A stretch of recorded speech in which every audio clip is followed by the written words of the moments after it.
beautiful Saturday morning, and we are going to get these kids over to the neighbor's house because they just had an awesome in-ground pool put in. A little jealous of you. Maybe one day we can have one of those too. But they live on the other side of the neighborhood that actually isn't even connected to ours for some weird reason. But I'm gonna throw them on the back of my four-wheeler and hoss them over there and drop them off. And then we're gonna get working on some seat frames on this drag truck.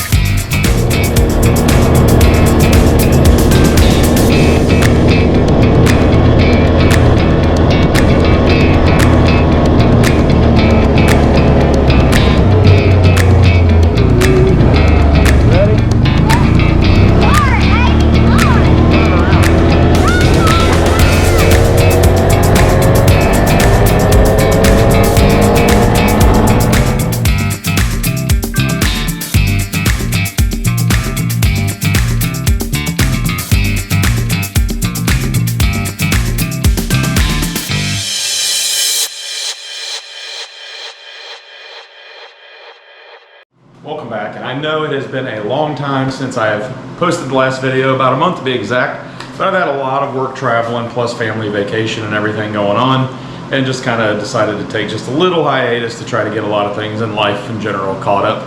But we're getting back to this race truck. Now, we've made a tremendous amount of progress, but we got a long ways to go on this rig. But the next step for us is to get these seat frames made so we can get these seats mounted. Obviously they're going to come right back out, but we're making the adapters. Got to remember, this is a 91 S10 and we're using a 2019 Subaru seat. So it's not exactly the most compatible. The driver's seat's going to be a lot more tricky than the passenger side, but we're going to make these frames ourselves, and I'm going to take you step by step on how we're going to do that. As you can see, the inside of our truck, you know, we've already went through and painted this. We've cleaned up the floor, we've eliminated any and all corrosion that could possibly be on this thing, and we've repainted this thing. We primed it and painted it with a single stage, super hard single stage urethane, and we just now need to figure out how these seats are going to work out. Now the yellow tape marks that I put on here, I kind of stuck those just to represent where the center line of our seat frame is going to be, because you can see on this floor there's a lot of dips and doodles and turns and curves, and ironically enough, this was a bench seat, so we actually only have a stud here from the original bench seat, a stud here, and then a mounting hole here, and it's the same on the other side. So there's only 3 points of contact for a seat frame, so I think we're probably going to end up drilling through this floor and sinking a fourth just for a little bit more stability. But what we have going on over here is our 2019 Subaru, and I picked these things up pretty cheap. Was I looking for Subaru seats? No. But they were cheap and they honestly really comfortable. I don't even know what Subaru these things came out of. Now I took some old scrap pieces of flat bar. I'm not sure exactly the thickness, but I'd say it's probably around an 1/8 inch, probably too much. And the first step, after I've spent many days just out here looking and overthinking everything terribly, was, you know what, start from scratch. Let's just go ahead and make a square frame that's going to bolt to this seat, and then we can use the frame to manipulate how it's going to orientate inside the cab of the truck. All right, so don't worry about what you see as far as the color that's on these pipes. This stuff is burn through capable when it comes to welding. Now, before I put all this together, I did go ahead and I did basically like a 45 bevel on the end of these slats right here, just so we can kind of get real good penetration in between here. But let's go ahead and give this a shot of some tack. Now look, don't do dumb stuff like me.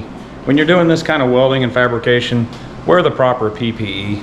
You'll find out real quick that latex gloves, no gloves, and a pair of worn out Hey Dudes with your toe blown through the front of it aren't exactly, let's say, spark resistant. And you may have, you know, burn marks on your foot and a burnt fingernail. Not saying that I have experience in that. Oh, you don't believe me about the shoe? Check that bad boy out. Come on, you can't tell me that there's no other dads out there that don't have their favorite pair of outdoor shoes. Yeah, they're nasty, they're disgusting, but you know, they're quick. They're, hey, you slip them on, you can go do whatever with it. You can take over the world in those shoes. Now with this frame fully welded, let's go ahead and get these high spots knocked down. Now that we have our frame completed, we are going to use use this as the Bible for the direction of the way this frame's gonna go and its centering. So just not to have any confusion, I made this frame and not a robot. Robot's perfect, I'm not. I'm gonna make mistakes. And if this frame is slightly off one way or the other, that's okay, but we wanna make sure we orientate this the way that it bolts directly to that seat correctly right now. So I went ahead and wrote on here that this is the top of the plate, arrow is facing forward. We got our center line that we put right here on this piece of tape, and basically have a center line right here in our frame. So we know that this frame has got to sit, it's actually got to come up forward, but we're going to be somewhere in the realm of that right here. So that is going to be not problematic. It's definitely a workaround because we have a stud here that sits on the outside of this frame. We have a stud here that sits on the inside of the frame. And then we have this mount right here, which can also be used for seatbelt mount, way over here. So we're gonna have to make some extensions and brackets. As far as this goes up here, we're probably most likely gonna end up drilling through this floor and then putting a support plate on the bottom side of this cab and putting a nut and bolt through that too. That way we have 4 points of contact on this seat base. But with that being said, let's grab some measurements and we're gonna go from there with some more cutting and some welding. Well, let me keep you in the loop. So I'm trying to be conscious of my angles because we want a little bit of a slight tilt back on these seats, but not tremendous. It doesn't need to be a lot. These are heavily side bolstered seats and I don't think you're gonna have a problem falling out of them. However, what we got going on here is I'm just using this little level just to make sure our side to side is level, because you don't want to feel like you're leaning one direction or the other. And I got some of this, looks like maybe about a 1.5 by 1.5 angle iron, and we are using that for our little seat frame extensions. As you can see there, that's the stud right there. I went ahead and cut off a piece of this angle iron and drilled it to slide over that stud, and this is supporting the top of the seat frame here. Now, these don't have to be just absolutely perfect. If you need to clock them sideways or halfway crooked, it doesn't matter. It's still, structurally, it is not going to change anything, and when this thing has carpet and everything else in it, you're not going to see any of that, so don't fret about that, just put it in how it works. Now, these Subaru seats are pretty large, not going to lie. And I want to keep these frames as low to the floor as possible because I've already, using blocks of wood, kind of test fit some of the seats.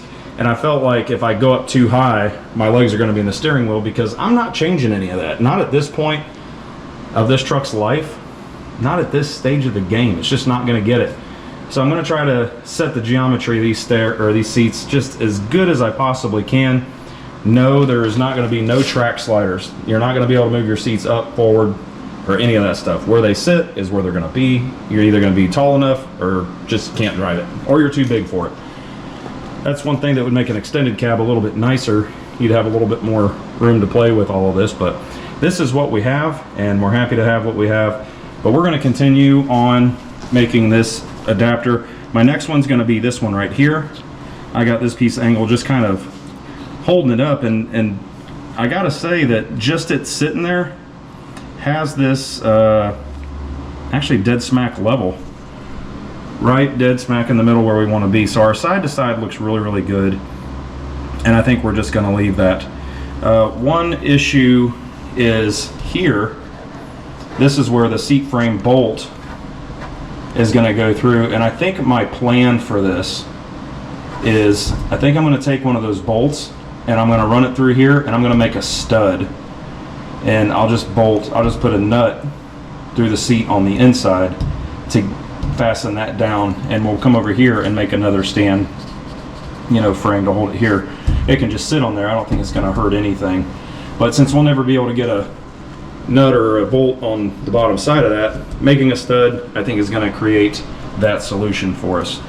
So let's go ahead and start ripping this angle iron here, get it test fit and sitting right where it needs to be. Now I did take a Sharpie and I made 2 marks here so I know which way that that's supposed to go. And you know what, if I was smart, I would do this as well I'm gonna put a line here all the way down to there, so I know that that's where the alignment needs to be. Which I don't know if it's gonna matter too much. We're gonna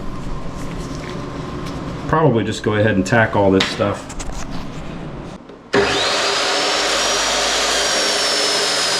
So we've got 2 full legs of this seat frame installed. I'm gonna take you in for a closer look.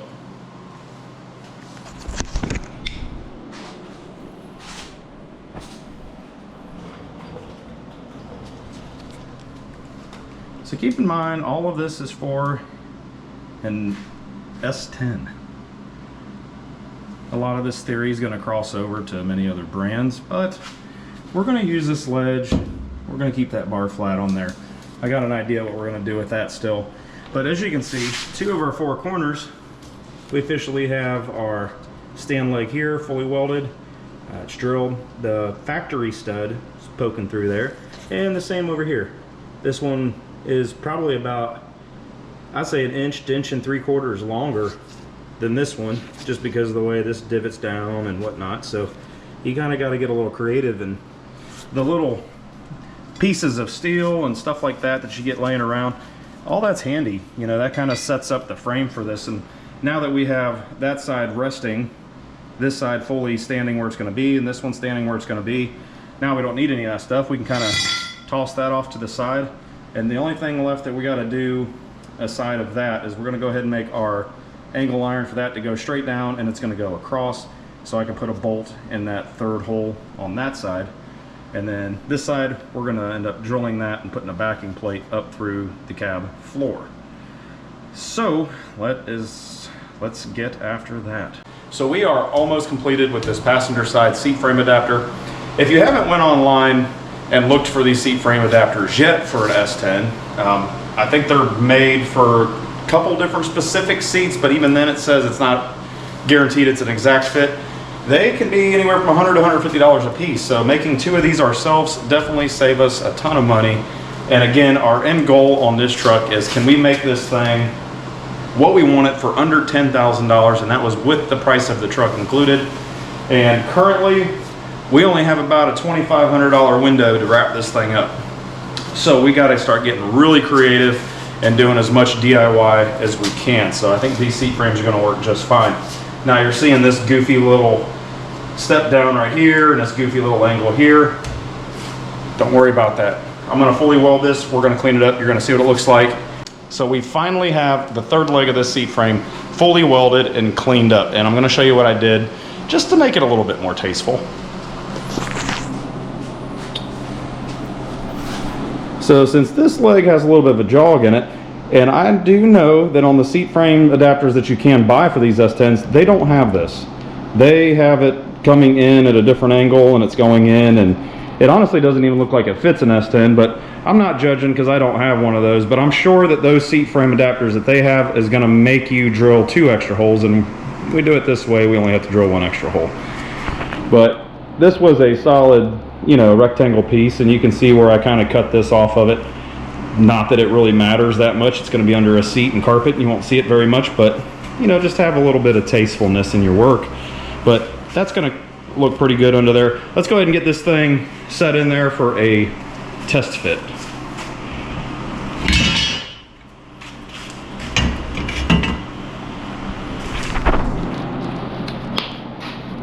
Tell you what, this little blue truck has been through some major transformations. Alright, so that lines up in there.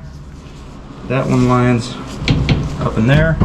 And you can see, you can zoom out so you can kind of get a better idea. And you can see the little leg that we just installed goes there. This ain't the bolt that I'm using, but this is my test fit bolt that I'm using. And you can see that thread's in there real nice. So once all that's fully mounted, we're gonna have a real solid seat frame. So at this point, I'm gonna take this back out. This hole here is for the actual seat mounting itself. I'm gonna turn that into a stud. And I think that we're gonna create one last piece of angle piece, and we're gonna attach it. I'm thinking about going right here with it, because we have a relatively flat spot. which means we're going to have a flat spot underneath the cab. I'll probably go inwards with it. No, I'm going to go outwards with it. It's probably going to be easier to get to that bolt to take this frame on and off. But that'll give us a mount on this, which will give us a mount on all four corners. This will be a stud going up into the seat, and then from there, I think we could fully mount this seat. And I am not certain yet, but I think it might be a great idea to actually, on the other 3 bolt holes, I'm utilizing these 4. I think I might actually turn these into studs. That way I can just set the seat on the frame and bolt it up from the bottom without having to deal with a wrench and all that on the top, because you can see up in here with it mounted, it's going to be tough to get in there to get a wrench on there. So if I turn them into studs now, that's just going to aid in the assembly process of making this thing go back in faster. But I'm going to show you one thing on the driver's seat over here of where that one differs greatly from this seat, which is the passenger side. This side, you know, it rocks. This little thing, this little doodad here, is it that one? No, if you go down with it or up with it, I don't remember. Yeah, look right here in the back. As I rock this thing, this whole arm comes down. This one is like a free-floating arm. So we're going to have to lock that into position, and we're going to do the same with that. If you flip it this way, you can see that the arms go up. So we're going to have to find, you know, a starting point for that where it's comfortable and kind of build off that, which is going to be different. I'm going to have to run angle iron on the side of these to run a nut and bolt through, and then do a flat plate, and I don't know. That one's going to be kind of a pain in the butt, but I will tell you that we're going to start off the same way as building our traditional square, the same as the other one. So that's going to be kind of a matched set, and then we'll figure out what we got to do to adapt everything from those crazy configurations. So let's zap this thing back out of here. I'm really thrilled with what I'm seeing so far. I just hope that once we set this seat on there, it's not going to be too high or too far to the left or to the right. I think we're going to be really, really close, just since I've already kind of like pre-mocked it up and put those tape marks for kind of get an idea for a center line, you know. The hardest part is going to be is to making sure that the other side kind of matches this side. Again, on the driver's seat, it's going to be a fixed location. There's not any sliders or adjustments. You're going to barely have any back, you know, or like the forward backwardness. You know what I'm talking about. So, anywho. Yeah, some of this gets really daunting. You know, when you start to get to the fab work of the project, that's whenever the project kind of pumps the brakes and it starts to slow down. It's not that you're not making progress. It's just the progress you make takes a long time, especially when you want to fab it from scratch instead of being something store-bought. So bear with us, we are getting there. Well, there you have it. That's our finished product on this passenger side seat frame. Let's go ahead and get this thing installed, bolted down, sit in it, see what we got. I'll tell you one thing. This isn't a purposed, 100% purposed race truck. Otherwise, I wouldn't have seats that weigh 150 pounds. This thing is in permanently mounted mode. So let's climb in here. I see a couple things that I don't like already. I'm afraid that this seat is a little too far this way, even though I did a center line. These are wide seats out of a modern day car, which I expected that. But I also think that I got the base shoved a little bit too far back, and that's not going to make a very comfortable backrest. But let's climb in it and see. I'm 6'1", so well, okay. We're not really going to be able to wear a hat backwards. Actually, that's not bad. I thought it was going to be worse than that. Actually, I got one more click out of it. No, that's doable. It looks like it was going to be worse than what it is. Good bolsters. Now, one thing that's going to be interesting, because with the door shut and without a door panel, I only have about 1 inch to 1.5 inches of clearance between the handle for the, you know what? does it really matter if it doesn't recline, since the seat doesn't recline anyway? I could almost take the handle off and not even have it. End of the day, the seat is mounted. We'll get the driver's seat in here, and then the shifter, we'll be able to mock that up and plan where that's gonna go. Then all of this can come back out. We're gonna paint this cab and go back in with the carpet and start getting the dash and stuff like that back in it. So, one step at a time. You know, I was thinking about something too, is later down the road, this truck's gonna get a cage put in it, and these seats are not gonna be able to be used when we put a cage in it. But that's okay. I think by that time I'm gonna be ready for something different on the seats. Something more track purposed. But we'll burn the bridge down when we cross the roads. Well, we are gonna wrap up this video on this truck. We have got the passenger side completely done. Ash had to come out and give it a whirl to see what he thinks. Ash, what do you think of that seat in there? You like it? Mm-hmm. Is it comfortable? Yeah. It's a tight squeeze in there, ain't it? Mm-hmm. Small truck, and it's not gonna be fun driving this thing in North Carolina in August without air conditioning, is it? Not at all. Or in the wintertime without having any heat. But we have that side done. You take off and you experiment, build your own seat frame from that side. I'm gonna do that here in a little while. I'm just not gonna extend this video that much longer to show both of them.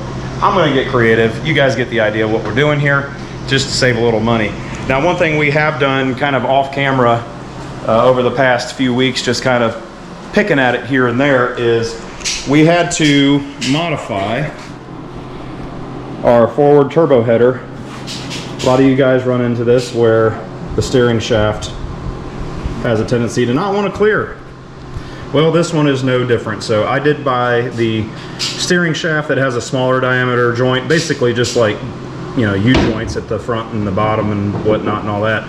But I did have to cut my brand new forward header, and I bought another piece of 1 7/8 tubing that was mandrel bent, and I ended up slicing it at the manifold and cutting it actually here, twisting it, rotating it, and basically had to make a loop and go back down, you know, and up around the steering shaft. But as you can see, it is working. Ashley, you want to turn the steering wheel?